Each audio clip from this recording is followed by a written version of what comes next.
The next fly that I'm going to tie in this series of Carrie Stevens streamers that I've been doing over the last few weeks is called the Dr. Gray. I chose this pattern because of the gray hackles in it and the bright pink and yellow collar on it. Also, this does not have a cheek of jungle cock eyes, but it has jungle cock shoulder in it, which is a little bit more unique. But I just like the different colors in it. I just thought it was an attractive looking fly.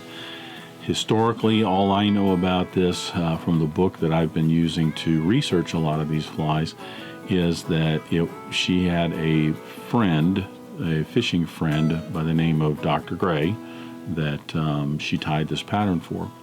And that's it. Not much is known, at least, like I said, for my reference, about who the gentleman was or whatever. But she was often one who would tie up patterns for people that she fished with, people that she knew, and for different occasions. So anyway, that's the Dr. Gray.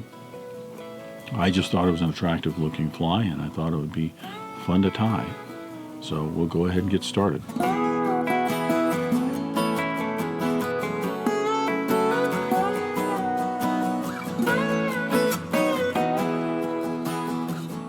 To get started tying the Dr. Gray, I'm going to use a Mustad R79 hook. This is the same hook I've been using for a lot of these Carrie Stevens patterns that I've been tying. It is a nice long shank. It's a 9X long hook shank. I'm going to debarb the hook.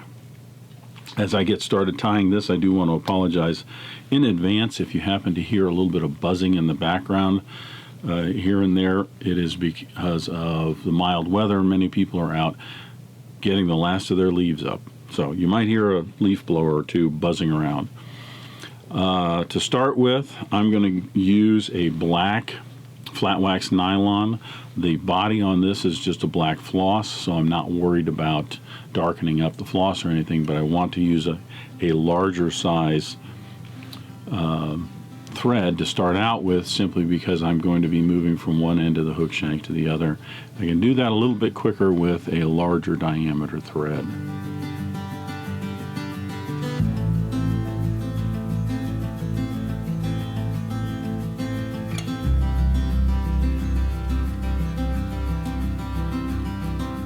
I'm going to advance my thread down to about 2/3 down the hook shank.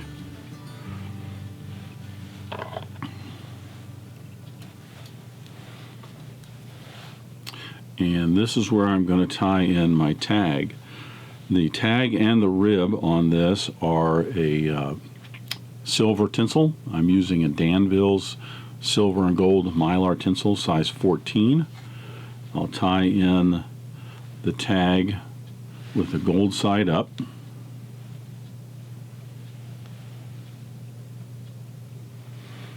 Advance my thread down about 5 wraps. Turn the hook over and start wrapping in the tag with the silver side up. I'm going to get about 9 to 10 wraps in here.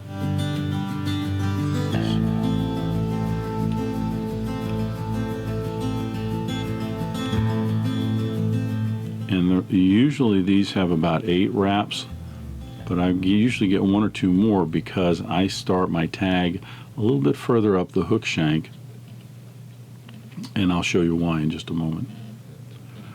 So once I have that in, I'll secure the end of that. A couple of wraps. You'll notice all of my wraps of thread are still moving down the hook shank. So where I secured this in and wrapped and came back and then secured the tag in, I'm still wrapping downward. That's why I start my tag up a little bit on the hook shank and put in some extra wraps to get it down to just between the barb of the hook and the point of the hook. That way I can wrap over on top of some of it, and it's going to help me prevent from bulking up the back end of the hook too much, so I end up with a little bit smoother body. I'm going to turn this over and I'm going to tie in my tail. The tail on the Dr. Gray is made from golden pheasant tippet. So I'm going to select a feather and I'm going to cut this out. Now, I generally only want, it doesn't have to be super dense or anything. It's just kind of a sparse tail. One thing I wanted to show you is a lot of people will cut these perpendicular like this, so that all of these, if you cut the feather barbs across here, straight across, then all of these end up being the same length.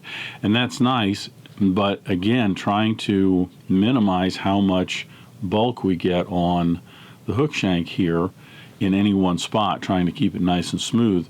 What I prefer to do is to select the fibers that I'm going to cut out, and then go ahead and cut these all at an angle. So holding these like this, I'm going to cut this actually along the stem of the feather, and then what that's going to do is it's going to give me a nice taper all along there, so I don't end up having a large bump or anything along the hook shank. I'll get those tips evened, and I'm going to tie those in so that they stick out just maybe a couple eye lengths past the bend of the hook. That's generally about half a shank length long, but you have to keep in mind that's going to be half a shank length from about, in this case, where the tie-in spot is, but sometimes the actual end of the body is going to be a little further down the hook shank. So I'll secure these in. Again, a couple of wraps still going down the hook shank. I don't want to wrap in one spot and bulk that up too much. Now I'm going to tie in my rib, and again, the rib is just with the Danville Mylar, silver and gold Mylar tinsel. Just like the tag, I'm going to tie this in with the gold side out.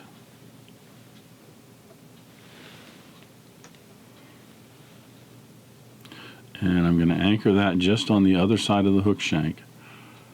Draw that down, one wrap to secure it. And now I'm going to tie in the body. The body is made with some black floss. I'm using a Danville's 4-strand rayon floss. I'm going to use all 4 strands.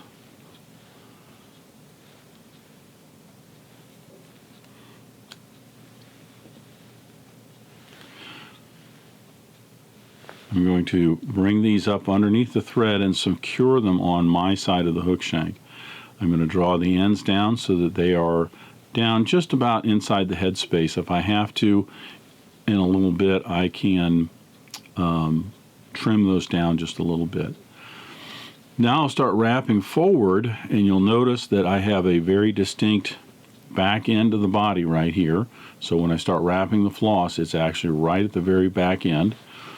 I still have my tag, but I have minimized how much bulk I have along the hook shank because of the tag and the rib and the tail. You'll want to flatten your thread out a little bit as you're moving forward. Just helps a little bit smoother body. I should say underbody. If you do let this spin around as it's doing right here, or let your thread build up in any one spot, it will come through on that floss. See, now I can just trim this back to just the end of the body and then continue wrapping this in.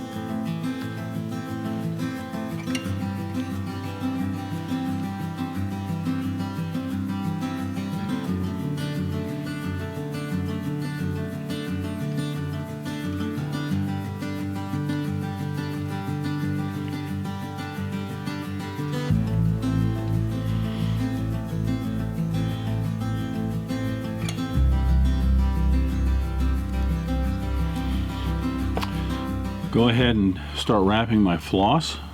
I'm going to stroke the floss out towards me and actually up and around as I come around on this first wrap. This gets all of the fibers, the tension on those fibers going in the same direction.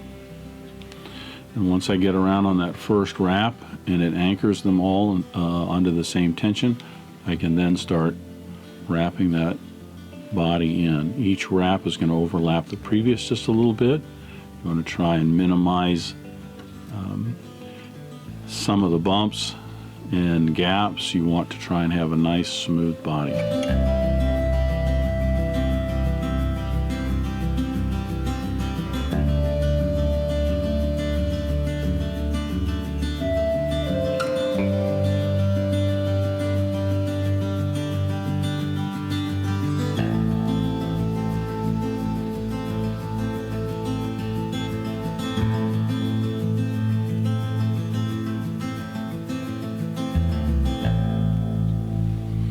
Secure this in, a couple of 2-3 wraps, trim away the excess, and now I can put my rib on. The rib, like all these other Carrie Stevens flies that I've been tying, is generally somewhere around 11-12 wraps. The number of wraps isn't as important as it is to make certain that they're all evenly spaced.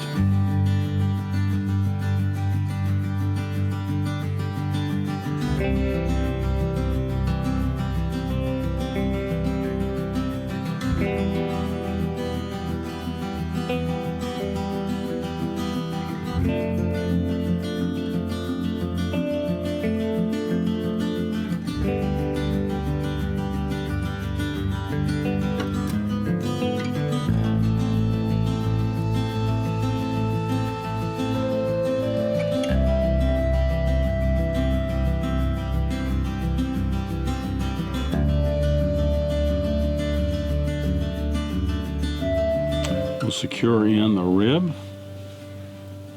and now we are pretty much done with the body here.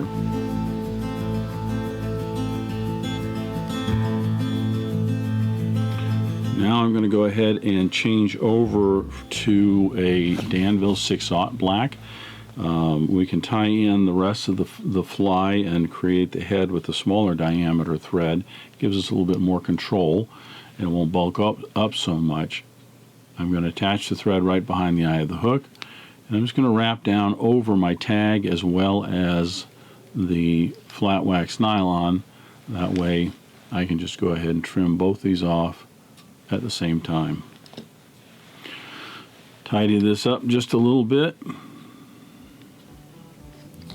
and we'll go ahead and get our throat tied in.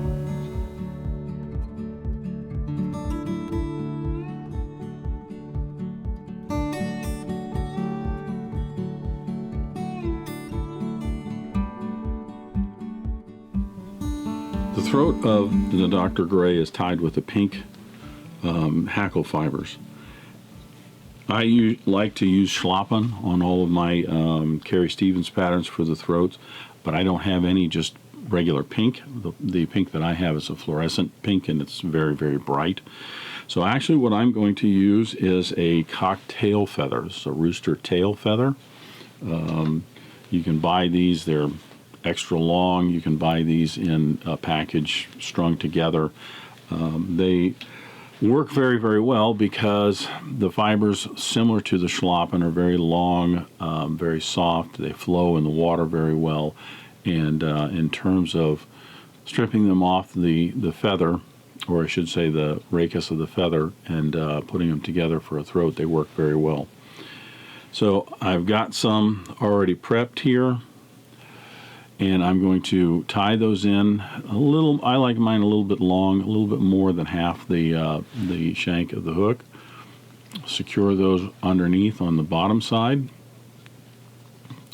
with 5 or 6 turns of thread. I will position those and double check on the bottom here that they are right on the bottom, and then cut away the excess. When you cut away this material here, you want to be a little bit careful. You don't want to cut too close to your thread, because then you could end up slowly building out the back of the head right here. So what I like to do is maybe about halfway up the head or so here, I'm going to cut these at a bit of an angle. So now the head starts to take on a little bit more shape under here, and it doesn't get too bulky all in one spot.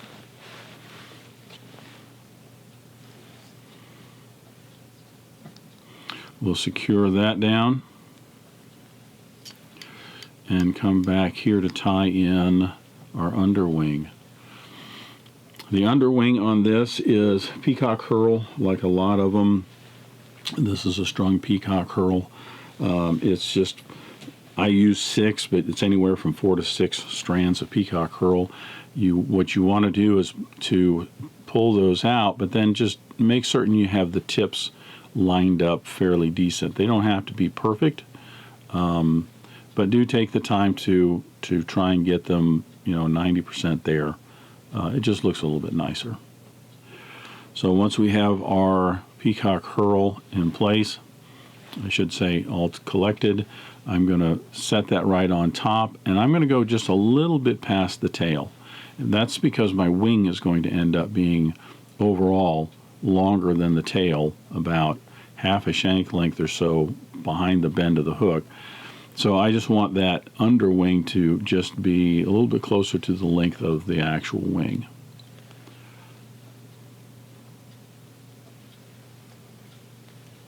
Secure that in with 5 or 6 wraps, making certain it's all right, nice and on top.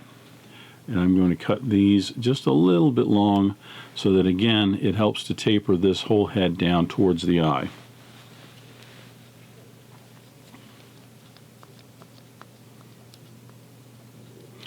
Then I'm going to clean this up just a little bit. I want to make certain I have a nice tying platform for the wing.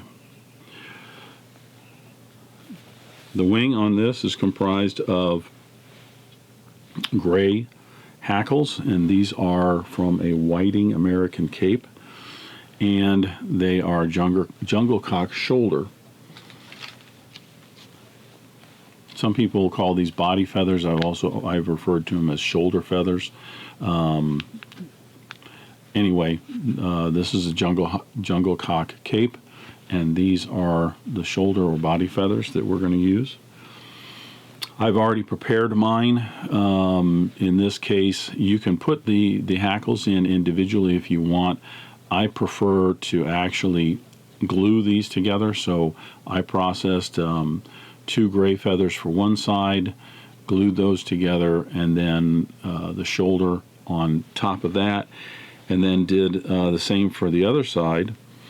And then all you have to do when you have both of them is just match these up like this. I first get the butt of the wing right there matched up, and then see where my tips are. It's more important, I think, that the tips are going to be closer to even than it is to have the butt ends of the shoulders right here nice and even. So I get those all evened up, and then I'm also going to take a look and see, which way is the best way to tie this in. Sometimes the feathers might droop a little this way, in which case if you want them to droop that way, that's fine, tie it in. But you may want to, if they do have a little bit of a droop, you may want to turn it over so that works in the other way, and instead of drooping like this, it's nice and straight, and that's what I like. I'm going to trim off the excess here. I'm still going to leave that a little bit long so I can help to shape the head.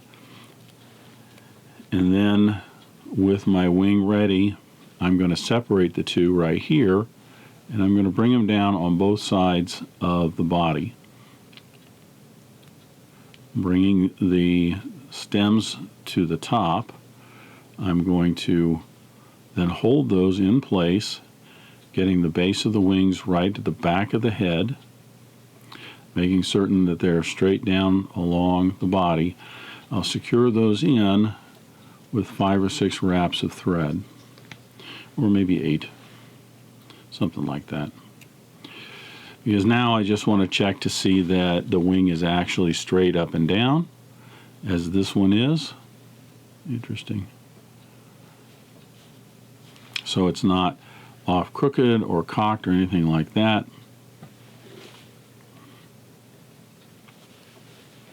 I don't get too concerned about the Peacock Herl getting pushed down underneath it. You do want that in a way, especially as it swims in the water, to flow around to show its colors. Make certain that your shoulders and the front part of the wing, I like to have them actually going over the body just a little bit. So sometimes I'll have to get in here and pull that outer wing over just a little and get that. There we go.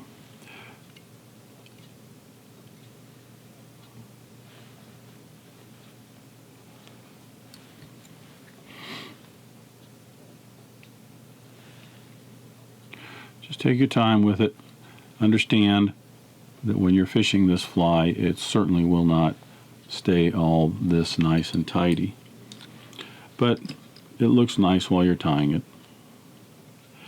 So once you like that, we can go ahead and I'm going to put in about half a dozen more wraps to really secure that head. And now I left the ends of these a little bit long so that I can decide where to cut them so that the head will taper off right down towards the eye of the hook, and I don't end up with, an abrupt drop.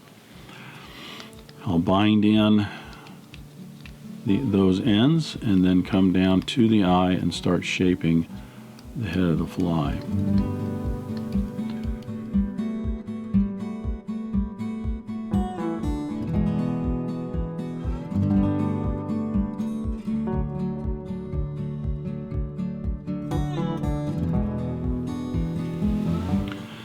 So with our wing all secured and the butt ends of that lashed down and the head cleaned up a little bit, I'm going to tie in the collar. A lot of Carrie Stevens flies don't have collars on them, but a few of them do, and this is one of them. There is a yellow collar, and I'm using just a Chinese neck, just a yellow Chinese neck. You could use a Rooster cape or something like that. You want the barbs or the fibers to extend. Generally, I like to have them about anywhere from a third to halfway down the body. So this is just a medium size hackle. I'm going to tie it in by the tip. So I stroke everything back, trim away the excess of the tip, and I can just tie in the tip on my side. I want to make certain I get that secured in very well, because you're going to be kind of pulling on this a little bit to fold back those fibers.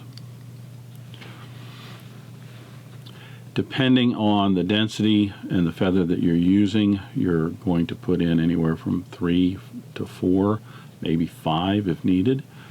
The collar doesn't have to be super thick and pronounced, just adds a little bit more color to the front. This first wrap I generally don't consider, but we'll go with there's 1, and we'll do 2. This one's wrapping in pretty well. 3, and I'll put 1 more in.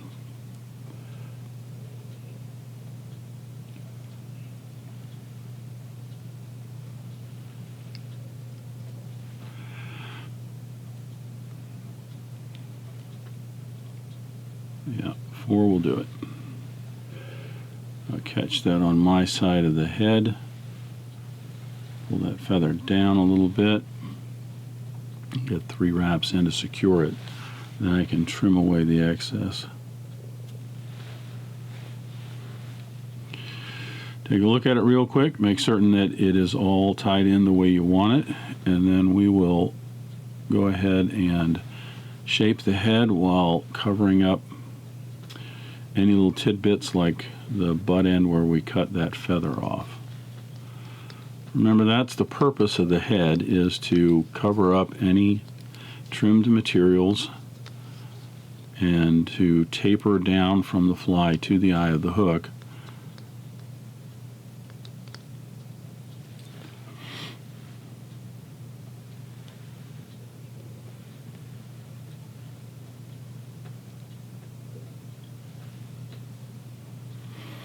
So now with the head all shaped, I'll go ahead and put in my whip finish.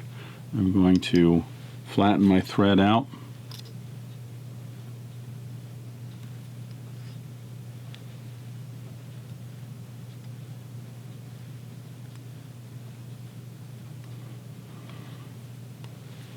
And then I'll put in a 9 or 10 turn whip finish.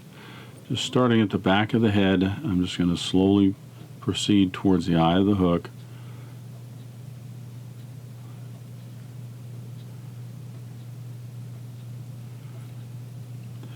By flattening out the thread and then starting from the back of the head up to the eye, it just helps to smooth the head out off overall.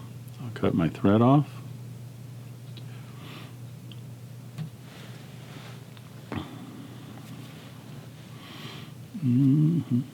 Inspect it one more time.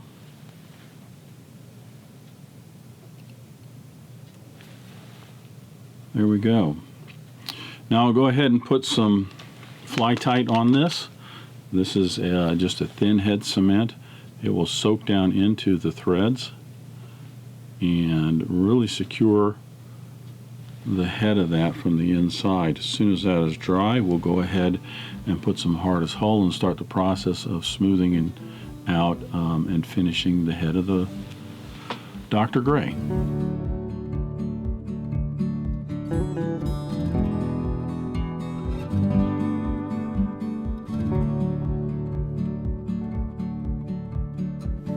So the fly tight's all set up on the head of the fly, and I'm going to go ahead and start the process of finishing the head.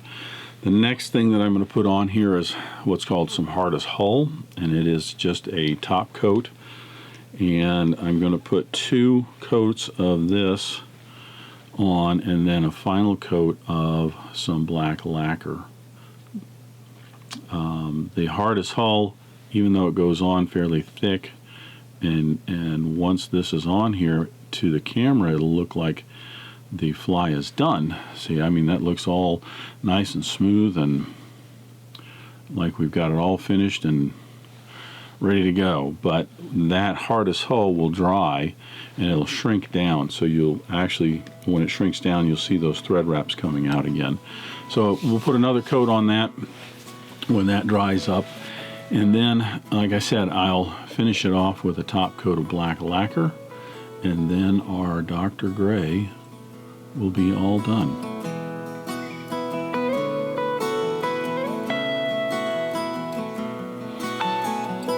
So that's the Dr. Gray. Like I said, I chose this because I just thought it was kind of a pretty fly. There's a few of them that Carrie Stevens has done where she doesn't have a jungle cock eye on the side. She uses the shoulder feathers, which is kind of interesting. The body, very similar to a lot of her other patterns. It has a lot of the components of many of the patterns as far as the throat and the collar. But I just thought this was rather interesting with the kind of the dull colors of the gray hackle and the shoulder, but then you throw in some bright throat and collar on this. So that is Carrie Stevens' Dr. Gray. Thank you for joining me today. I hope you enjoyed this video and not only learned a new pattern, but maybe learned some new techniques and a few new skills. If you like this video, please hit that thumbs up button below. You can support Dressed Irons by hitting the subscribe button, and don't forget to hit the bell icon so you get notified when new videos are published. If you have any questions or comments, feel free to leave them in the comment section, and I'll be happy to answer any questions you might have. Until next time, remember, it's fly time. If you're not having fun, you're doing it wrong.